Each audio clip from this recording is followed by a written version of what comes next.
Theater presents...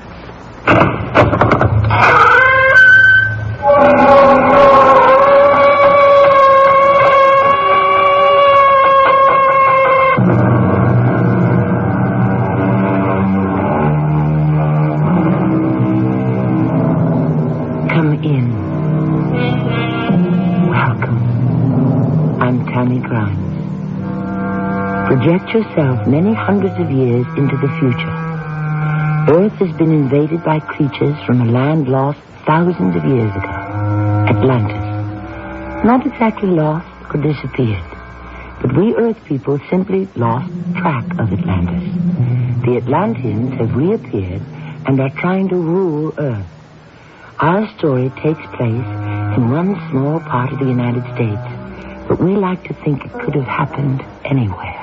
Mother, everyone in town has agreed. We have got to get rid of Mr. Gorgon. Permanently. How can you?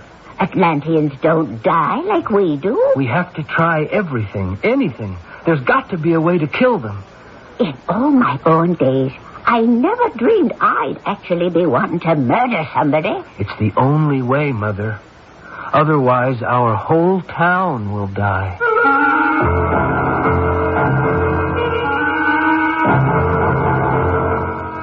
Our mystery drama, Invaders from Atlantis, was written especially for the Mystery Theater by G. Frederick Lewis and stars Arnold Moss and Don Scardino.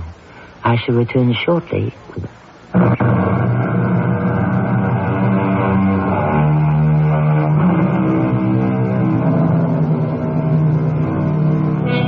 Even though it is the year 2300, Parsons Corner hasn't changed that much in 300 years. Partly because it was selected as a town worth preserving, as it was back in 1900. And partly because folks like to keep it that way. But now with everything being run from a satellite, hovering over Washington, what's to become of the old-fashioned town? It's a question that's been bothering the town druggist, Seth Cook. So I'll let him give you the answers. Seth? There's been 5 generations of cooks minding the store here in Parsons Corner. My wife, Emma, does the prescriptions. My boy, Jason, helps out. Thank the Lord he was too young to be called up when the invaders come. But he was old enough to be angry when they sent Mr. Gorgon to our town to run it. Oh, but I'm getting ahead of myself. What happened was this. Emma, is that you? Yes, it's me, Seth. I brought you today's paper. Well, it's hardly worth reading if you want real news. Well, you better read page 1.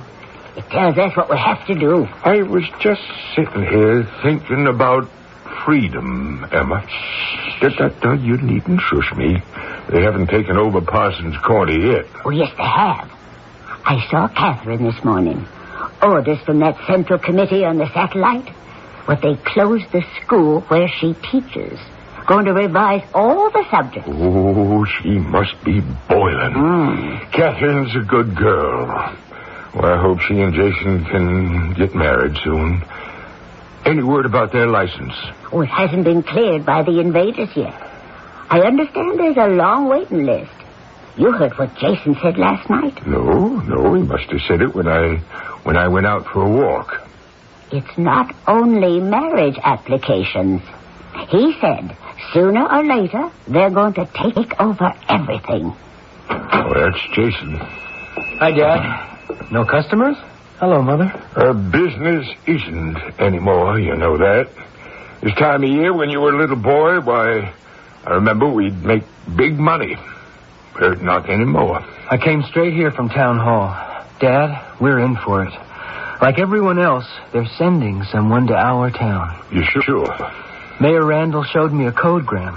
What do they want with Parsons Corner? We're a dot on the map. I've been expecting it. Now that they've got the big cities like Washington and New York and Chicago and San Francisco, they're turning to us small fry. They want everybody obeying and praying to them. Well, everybody won't. We won't. Not in this town. Catherine and I were talking about it. Let them just try. You think people in this town are braver than anybody else, They're awful independent, Seth. If anyone reared up on their haunches, Emma, they'd be struck down just like our army was. Dad, we never got a chance to fight off the invaders. There wasn't any warning, no intelligence reports. I know. I've studied history. They launched the first strike from Galaxy headquarters, and that was it. And we caved in, Jason. You were a baby. We just caved in. Could we do anything else? There was nothing left for the president to do but surrender. The man the invaders sent, his name was Mr. Gorgon. Well, that day I closed the store and rushed over to the town hall. The whole town was there. Mr. Gorgon was standing on the green. His clothes were a little different, made out of some synthetic, galactic material. He was hammering something on the bulletin board. May I ask, sir, what you're doing? I am nailing up requirements. Duties of inhabitants of Parsons Corner for all to see. Give me, please, those 2 sheets of paper there on the ground. I suddenly realized Mr. Gorgon hadn't turned around to talk to Sheriff Barnaby, standing right behind him. But he was looking at the sheriff out of a third eye, smack dab in the back of Mr. Gorgon's head.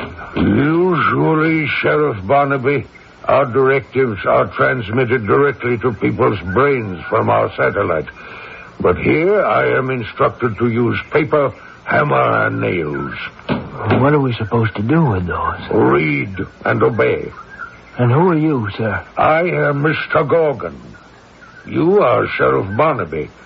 This town of Parsons Corner is my responsibility. I will not need your services or that of Mayor Randall.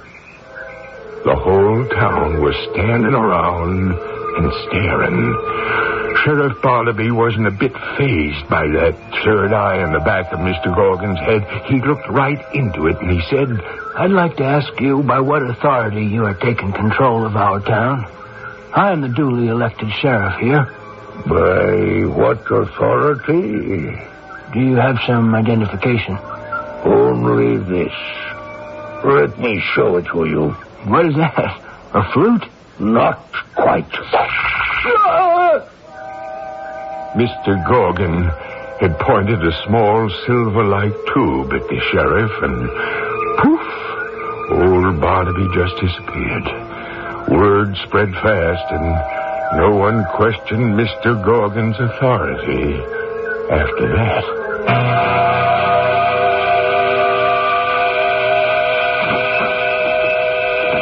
They keep coming into the store. I'm glad Jason is here to help out. Emma, they're not buying anything. Can't you see? They've come here to talk. I bet there isn't one bottle of cough syrup in the whole bunch. Jason must be up to something. Jason, can you come here a minute? Sure, Dad. What is it? Hey, Jason, you got any vanilla ice cream? Sorry, pal. We're all out. I'll take strawberry. Haven't any of that either. Dad, we're running low on everything. Don't shout it around. If people get to find out everything's in short supply, there'll be a panic. Mr. Gorgon has cut our supplies of medicines, cosmetics, ice cream, everything. Jack Terry told me that his milk and meat deliveries were getting fewer and further between. Hey, Jason, when are we getting started? Jason, did you call a town meeting here in the store? You guessed it, Dad. Folks, let's make it quiet so a few of us can talk one at a time. I don't have to tell you that there's been a big change in our town. There's nothing to panic about because I think we can deal with it. My dad was telling me supplies he's ordered are being held up. Jack Terry's getting low on meat and dairy products. We all have to think about sharing what we have. I'll second that. And what's just as important, we have to try to find a way to get rid of that chain around our necks. I'm speaking of the new government. So I'd like to tell everyone to leave now before word gets to the wrong people. And for all of us to meet here next week at this time with good ideas and pitchforks. Okay? Well, here's your girlfriend, Jason. Hi, Catherine. Oh, I am so angry. Can I sit at the counter a minute? For as long as you like. What is it, Catherine? That Mr. Gorgon and all those regulations from the satellite, they make me furious. What is it now? They still haven't opened the school, and I can't find out if they ever will. All our children wandering around town, nothing to do. You know what that Mr. Gorgon has organized for tonight? I heard that he's got a big picnic on the green for all the kids. He calls it the Young People's Club. He's laid out enough food to tempt every youngster in town. Well, what's wrong with that? Real hot dogs, hamburgers, potato chips, milk, candy. Things they haven't seen for months. I don't think that's a crime. Well, don't you know why he's doing it? Well, if it isn't Mr. Gorgon himself. Good afternoon. Good afternoon, gentlemen customers. Mr. Seth Cook, Mr. Jason Cook, Mrs. Emma Cook. I have intended to visit your pharmacy for some time. I have had much to do. May I sit next to you, miss? It's a free country. Or it was. Everyone may continue talking, please. Mr. Jason Cook, can you explain why everyone is suddenly so silent? I guess they have nothing to say. Parsnip Corner is not very friendly to visitors. Mr. Gorgon, the name of our town is Parsons Corner. You are Miss Catherine. I wish to talk to you about the school. There's nothing to talk about. Just have the doors unlocked and the teachers reinstated so we can all get on with our work. I beg pardon for correction. There is much to discuss. Did I say that clearly, Miss Catherine? When the new government decides what is permissible to teach, the doors will be opened. Yes? Miss Catherine? Mr. Jason Cook, why is Miss Catherine not talking to me? I guess she's got nothing to say, like none of us. I have plenty to say. To begin with, I do not wish to be in the same room with this man. Sorry, but I'm leaving. Jason Cook, how have I offended Miss Catherine? You didn't offend her, friend. You didn't even get up to bat. Up to bat? What does that mean? Haven't you discovered there are some people on Earth who will not bow down and simply obey you? Some folks have got to be treated a little differently. I am beginning to understand. I value your instruction. I am a summa superba graduate of our highest institute. I am not what Earth people call dense or thick or stupid. Where is your institute? On Atlantis, of course. Where did you think? But Atlantis, that civilization disappeared many thousands of years ago. Let me assure you it is very much in existence. Atlantis is at the very center of the universe.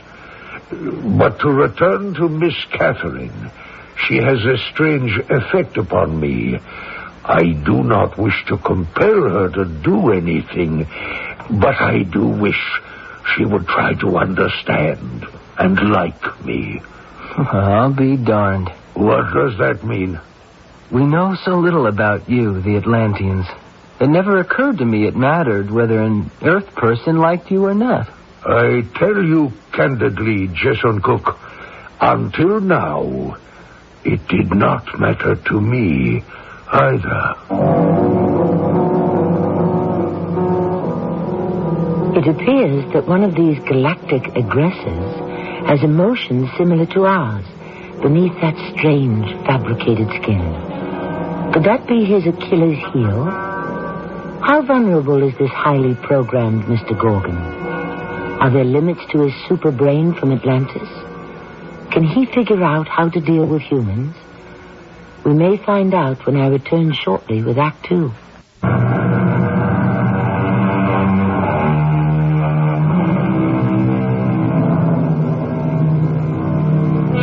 A number of stars, the moon, the sun, as well as man-inhabited satellites, are now, in this year 2300, under the control of the invaders.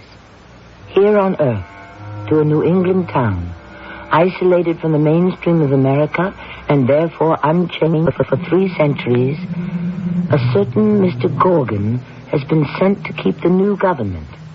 He looks somewhat like a man, except for a third eye in the back of his head. He is law, he is justice, and he is also instant death to anyone who defies him. Mom, that girl I'm going to marry, Catherine, she's got no fear whatsoever. Catherine's a wonder, an example to the rest of us. Well, I'd say she'd better watch her step. Talk to her, Jason. Tell her to go easy. Dad, she won't listen to me. I heard Gorgon's taken with her. Yeah, but that'll wear off. He's not a human, so we can't expect him to have the same feelings about her that you would. Get his dander up and poof, where's Catherine? Gone like Sheriff Barnaby. I hadn't thought of it that way. You're right. Why antagonize him? He's a puppet of their system. He's programmed. I'll go, Dad. It's Catherine. Hello, Jason. Who were you expecting? I was expecting the girl I'm going to marry. Sit down, Catherine. Might as well come right out with it. I wasn't too happy about the way you spoke up to Mr. Gorgon in the store. I can't stand creeps, especially creeps from outer space. Not that you've got to be more diplomatic, child. For everybody's good. How important is it to you that the school is opened and classes begin? The most important thing in the world. Right. And what would you do to win over Mr. Gorgon so he'd permit it? Anything. Practically anything. Well, you won't get anywhere by acting the way you did. Cathy, these are dangerous times for us. Not only in this town, but everywhere. The invaders want it all their way, but they're smart enough to realize that if they blow on everyone, millions of us might disappear. So they keep us in line by making examples, like Gorgon did with poor Sheriff Barnaby. Vaporized him. I was standing right next to him. It was awful. He just pointed that tube at him and... I'll never forget it. Cathy, we have to use our ingenuity to get around creatures like Gorgon. By being smart and not stubborn. What can I do? Well, for starters, don't make him angry at us. I have an idea. Gorgon is really keen on you, Catherine. If you're nice to him, maybe he'll get the school opened and maybe he'll close that third eye and leave us alone. You don't know what you're asking. I should be nice to that ugly brute. There are degrees, child. If he wants to talk to you, why shouldn't you talk to him? Just talk. Sweetheart, be civil to him. Who knows? As I say, he might just get up and go and leave us alone. Are you telling me to actually date this Gorgon? He likes you. What harm could it do? And it could do a lot of good. I think I'll go now. Good night, gentlemen. Can you blame the girl? I suppose not. But at the time, I thought Catherine was short-sighted. The next crack out of the barrel was Gorgon's clever way of getting to all the youngsters in town. One afternoon, there he was in some kind of yellow, hovering saucer right overhead, talking to every single boy and girl in Parsons Corner. My young friend, this is Mr. Gorgon. If you look up into the sky, you will see me in a round yellow object. I am inside here. Wouldn't it be fun to be flying up here with me over your town? Come tonight to the school gymnasium. I have a big surprise for all of you and prizes. No grown-ups allowed. I will be there and we will have great fun.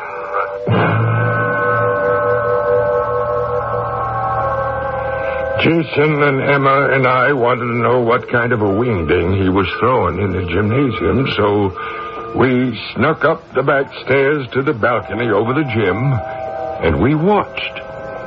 Kids, I have met some of you. I want us all to be friends. Probably you have heard about the Invaders. A new government and the best for everyone.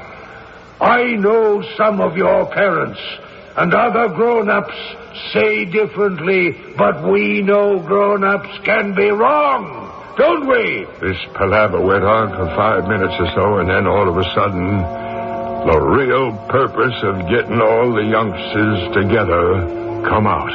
And you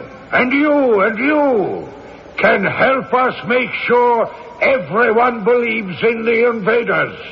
If you ever hear any grown-up, an older friend, even a brother, or a mother, or a father, who says in your own home he doesn't think Mr. Gorgon is doing the right thing, you come to see me privately. If you do, the boy or girl tells me will be rewarded.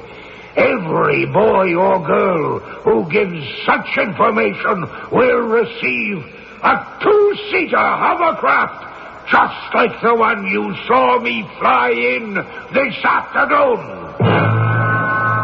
Pandemonium. But it worked, I'm sad to report. In the days that followed, more than a few parents and adults were accused by their young ones, taken to the town hall for questioning, and whoosh, they were made to disappear with a silver tube. But after 3 weeks of that, things seemed to calm down. Have you noticed, Seth, how everything's sort of more normal these days? Well, I sure noticed it Monday when my supplier showed up with 24 gallons of ice cream in 8 different flavors. Emma, I just may have to enlarge the counter. And those medicines and drugs I had on order for the last 6 months? Seth, they were delivered at the old price. I wonder how things are up the street. Jason, have you talked to Jack Terry at the grocery store lately? Yeah, I have, Dad. He's okay. He says he's getting all the produce he needs. Somebody's relaxed the regulations. Maybe it's Mr. Gorgon. That's funny. What's happened to old Three Eyes? I don't see him around town nearly as much as I used to. Dad, I can't work in the store anymore. Why not? How can I serve some kids at the soda fountain and not others? Oh, why would you do that? Dish up ice cream to a boy who ratted on his parents, and they've been liquidated? Oh. And I don't know which kid did what, or to whom.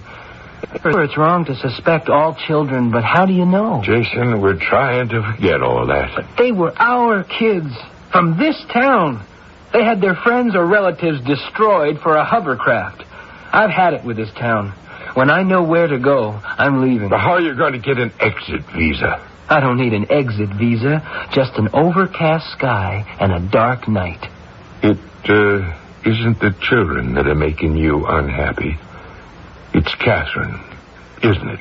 I guess so. Have you talked to her? No, I haven't even seen her. She hasn't been to the house, I know, but I thought maybe you two... She hasn't been anywhere. Not with me. With him? Yes. Mr. Gorgon? With him? How long has she been doing that? When did you see Catherine last? A month ago. It'll be 4 weeks tonight. You were saying how things have quieted down?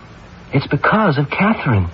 I could kick myself from here to Saturn and back because it was I who gave her the idea to date that creature. But things were not as normal as they seemed on the surface. I'm sorry to say the only businesses that made money sold flowers and caskets and cemetery plots. More and more people would meet at the back of the store or in my house at night. Everyone agreed we had to get rid of Mr. Gorgon somehow. There's only one sure way. He has got to die. Jason, I don't think those invader people die like we do. Oh, we've got to try everything, anything. A bullet, a knife, poison. Maybe all 3. Well, I never thought I'd actually think of killing someone. I'm for trying the easiest way first. Poison. We've got to get him into the store, see? And I'll serve him a concoction of ice cream, cherries, nuts, whipped cream, and what have you, the like of which he'll never, ever be able to eat again.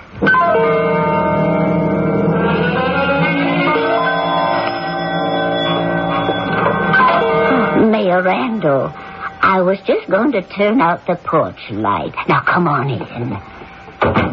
Mayor, what brings you here so late? I want to see your father, Jason. Oh, he was so tired he went up to bed an hour ago. Is it something I could help you with? Well, I was going to show him this piece of paper. Mr. Gorgon gave it to me. That's unbelievable.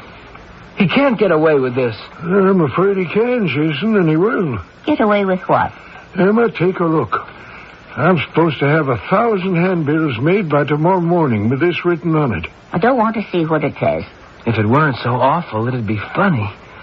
Every man and woman residing in Parsons Corner is requisitioned to make up a workforce to build a new large town jail. He said to me the old jail isn't going to be big enough to accommodate the lucky ones. What did he mean, the lucky ones? Well, I took it to mean that those whose infractions are not serious enough to warrant that metal tube and disappearance.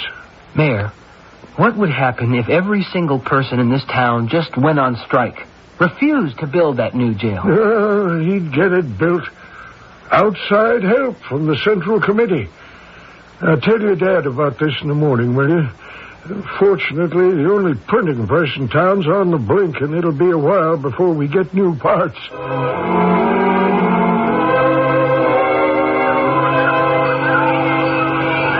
Everybody, back to your classes.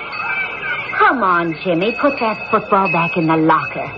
Go on, everybody, run inside. Hello, Catherine. Oh, Jason, what brings you to our playground? I see they opened up your school again. Oh, just for the little ones. They haven't got a curriculum for the older children yet. My father and mother were asking about you. Oh? Are they pleased with the way things are easing up? Oh, yeah. A lot of people are pleased. The ones who aren't in jail or dead. You've been busy? Oh, pretty much. I've been learning a lot about the invaders. What planet they came from, their beliefs. Who's your teacher? Mr. Golden. How nice for you. Jason, I know what I'm doing. I hope so. So, you're learning about the master space race. And what are you teaching Gorgon in return? Anything about those old-fashioned, outmoded beliefs of Tom Jefferson or Abe Lincoln? He's interested in our history. He wants to know everything, right up to the present. Has a real taste for America, has he? That's true. Wants to know what we like and what we dislike. You ought to bring him into the store, Catherine. I don't think he's been there since that first time. No, he hasn't. I bet he's never tasted a good old American hot fudge sundae. Or one of my special 3-flavor delights. Why don't you bring him around sometime? Oh, you wouldn't mind? Why should I mind? We know what's at the back of Jason's mind.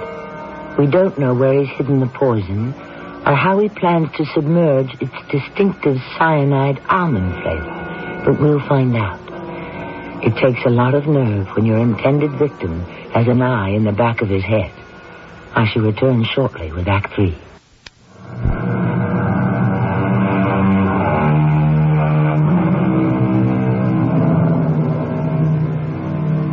Return to the town of Parsons Corner in the year 2300.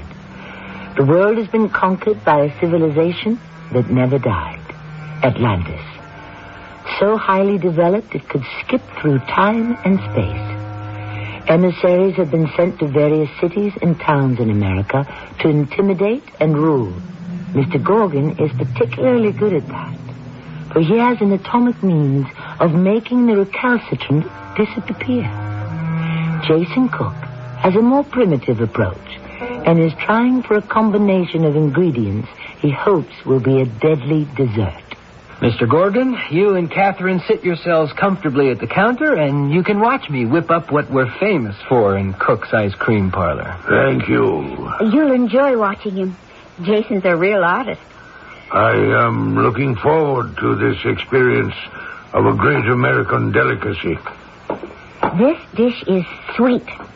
It has many flavors, and it is cold. Cold? Ah, it's very cold. The colder, the better. What Jason is doing now is slicing the banana, chopping the walnuts.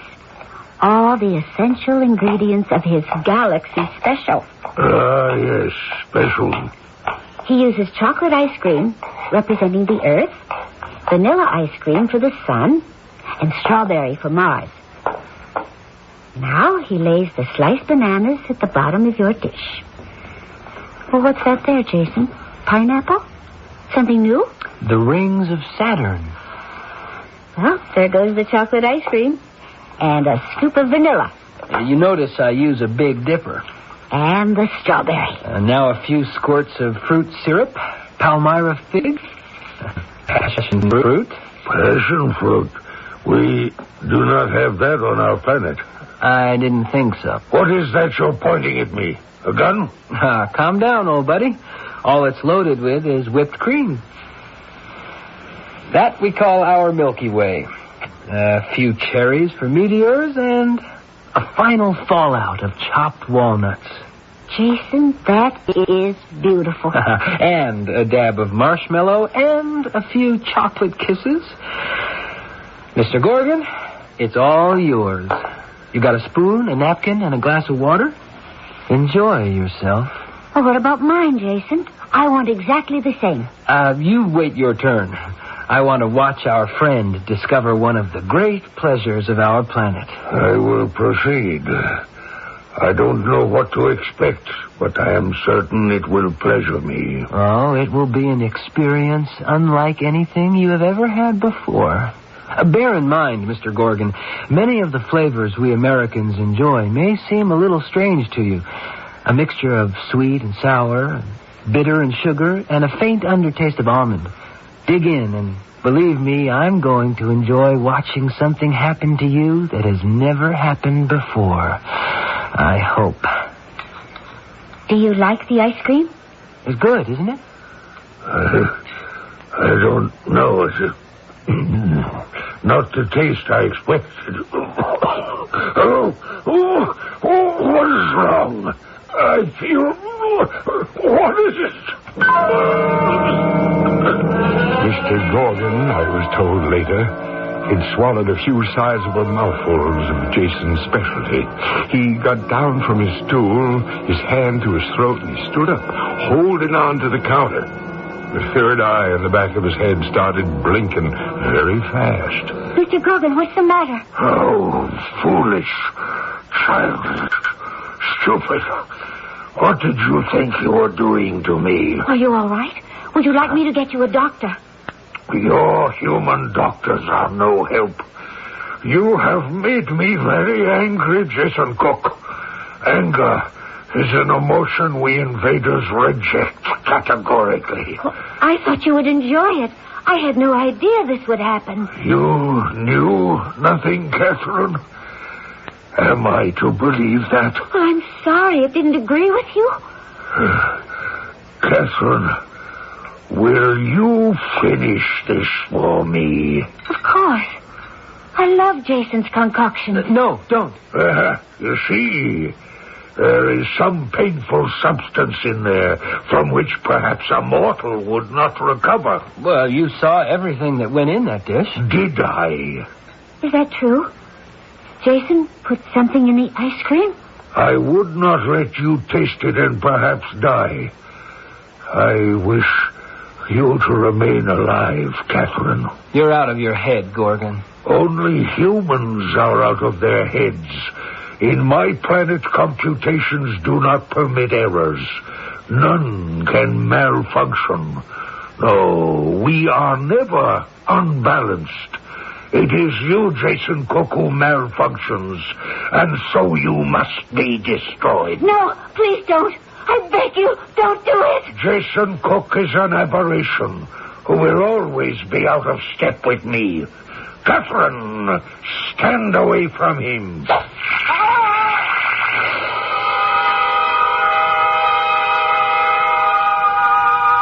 Gorgon pointed his laser tube at Jason, and my son just disappeared. I didn't feel right for a long time after that, and Emma, well, I won't go into that. After Jason had gone, we never saw Catherine again, until one day we learned why. I have an announcement to make to the people of Parsons Corner. As before, when you heard a voice coming at you from the sky, you looked up and sure enough, there was Mr. Gorgon's hovercraft spinning over the village green. I am getting married this coming Saturday to Catherine, your favorite school teacher. To celebrate our union, the village green will be filled with food and music. All free. Come one, come all. Nobody came. Not a soul. The ceremony was at noon, and the whole town stayed home. The married couple, Catherine, who we loved as a daughter, and the creature with 3 eyes who had terrorized the town, they come out of the town hall with the mayor behind them. The streets in the village green remained empty, so they got into the yellow hovercraft and took off, making one low pass over the town. As an added inducement to brighten this already happy day, we now release all those who have been imprisoned. They are made free. The jail doors swung wide. Those who had been put there silently went home. There was no celebrating. Everyone was too frightened of Mr. Gorgon and his ultimate powers.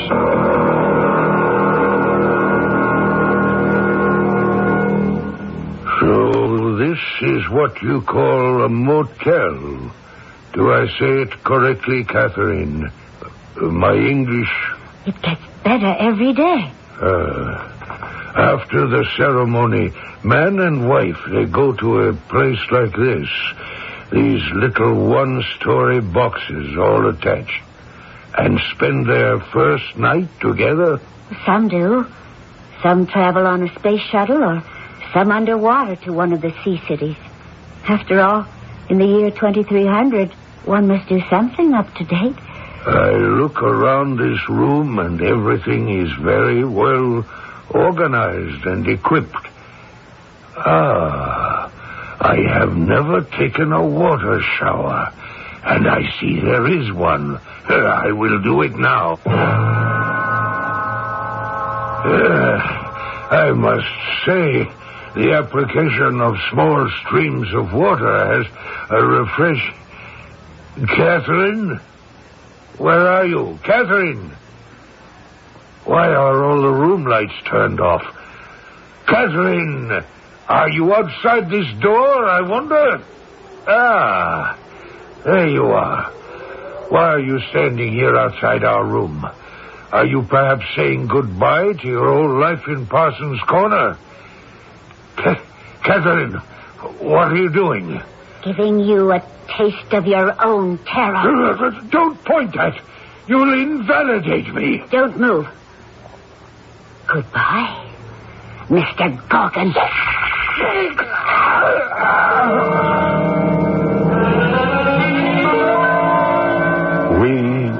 We were sitting down to dinner, Emma and I, not hungry at all. Our hearts filled with sadness, knowing this should have been the day of our Jason's marriage to Catherine. And then suddenly we heard voices on the porch. It was Catherine talking to someone. It's really you, Jason? You're alive? You're here? I'm not dreaming. Darling Catherine, yes, I'm very much here. Where have you been? I thought... We all thought you were destroyed. I'm going to ask you to try to believe something Earth people have been wondering about for thousands of years. Talk about a dream. I've visited a dream world and have come back. Jason, it's you. Yes, it is, Dad. Oh, you're not dead. Oh, my boy, it's so good to see you. You too, Dad. Emma, Emma, it's all right. Prayers do come true. It's Jason. He's here. Come on inside. I couldn't get your mother to leave the table. We heard you talking to Catherine, and Emma thought she was hearing a ghost. Well, we don't have ghosts in the 23rd century.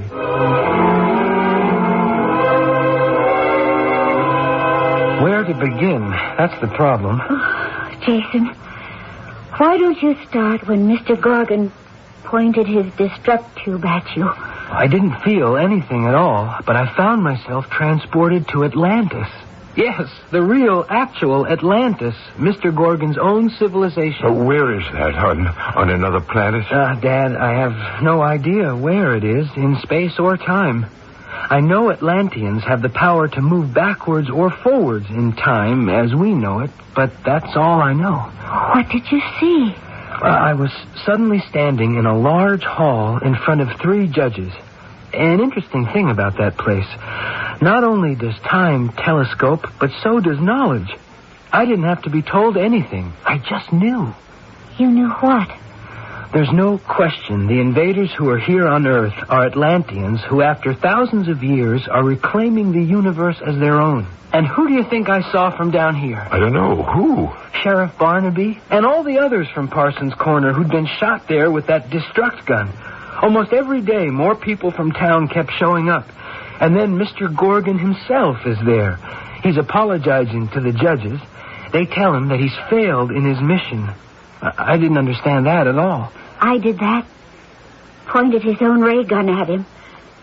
I'll tell you all about it, Jason.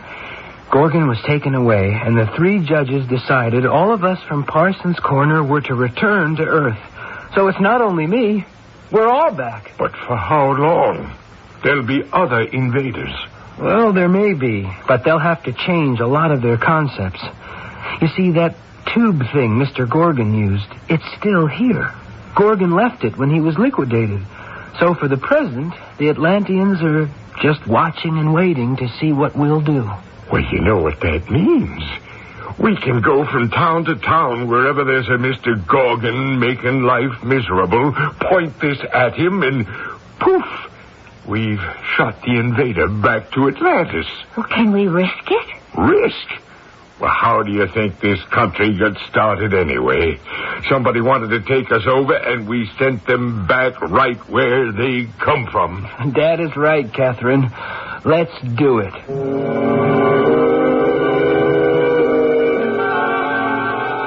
This much is history. In the year 2300, Parsons Corner spread the word from town to town and state to state how to deal with the invaders. In the old days, pioneers built stockades to keep the bad out and the good in. We all may have to do that again. Build a stockade of true belief against those who would destroy us. I shall return shortly.